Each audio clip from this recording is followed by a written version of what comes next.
Hi, you're watching Floyd Steinberg's YouTube channel. Today, the Novation Launchcontrol MK3. Disclaimer, this video was sponsored by Thomann. And while I can say everything I want to say, they provided me with a sample of the Launchcontrol MK3, which I have to return after finishing this video. When I first unwrapped the Novation Launchcontrol 3, I was like, another tiny MIDI controller. What's the point here? But surprise, it turned out that the marketing speech actually was right about one thing that really convinced me. If you want to know what that was, and if you want to know how you can use this controller, for example with Reaper or any other DAW that isn't featured on the box, please join me in the next minutes in this video. The Launchcontrol MK3 comes in a simple box containing the controller itself, a USB cable and a sheet of safety instructions. The Launchcontrol 3 feels solid, and its 16 encoders are precise and sturdy. Each encoder has an LED that changes color or intensity to indicate its current value. You also get 8 assignable buttons, plus a few additional ones for setup options. In the top left corner, there's a small LCD that shows useful information while you operate the device. On the back, you'll find a USB-C port for power, MIDI in and out, and a full set of 5-pin MIDI in, out and through. The Launchcontrol 3 has no battery, and the encoders aren't clickable. Its compact form factor means it fits nicely in front of your computer keyboard or on top of most synth enclosures. A rubber pad on the bottom keeps it from sliding around. The Launchcontrol can be used standalone with hardware synths or other MIDI devices. For hardware use, it's a good idea to open the Novation Components web page or app. There you can assign CC or NRPN commands to the encoders. The 8 buttons can send program changes, notes and keystrokes as well. You can also set LED colors and bit resolution here. With 14-bit resolution, values go from 0 to 16,383 instead of 0 to 127. Here's a quick demo with the currently hot M-Wave FM1 synthesizer, which lets you control its effects section via CC.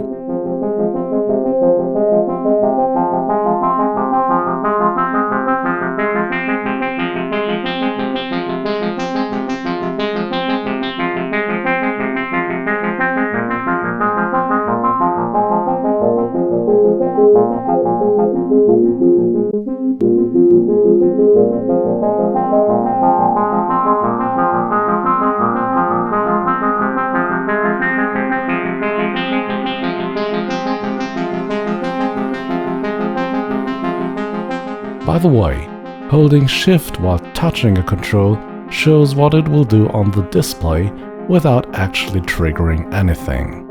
Pressing Shift and Mode will open a menu that lets you merge incoming MIDI data with the controller movements.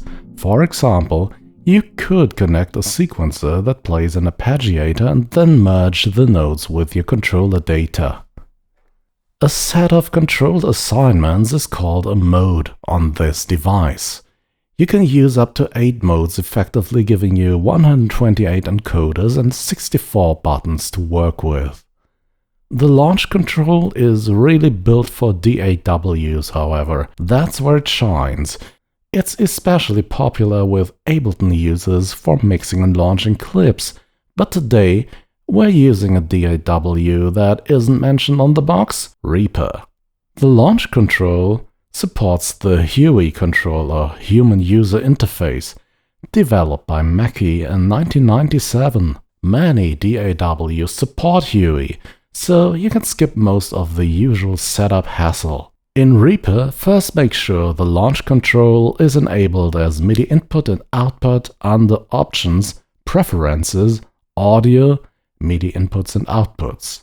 Then, in the same menu, scroll down to Control OC Web and click Add. Choose HUI Partial from the drop-down. Select MIDI into LC3 as the input and MIDI out to LC3 as the output. And tada! You now have full control over Reaper. You can pan, adjust volume, mute tracks, arm tracks, tweak synth parameters and more, all without manually assigning CC numbers. In DAW mode, the LEDs can show two colors, so you can instantly see whether a track is panned left or right, for example. Pressing the Mode button lets you switch between global DAW controls and plugin-specific ones in a project. One thing I liked is that the launch control can be used as a MIDI interface for older synths here. And that's all I wanted to show you in this video. Overall, the Launchcontrol 3 is a well-built controller that focuses on a few things and executes them extremely well. Whether that's worth the asking price is up to you.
When I first unpacked the launch control, I was like, okay, what's this?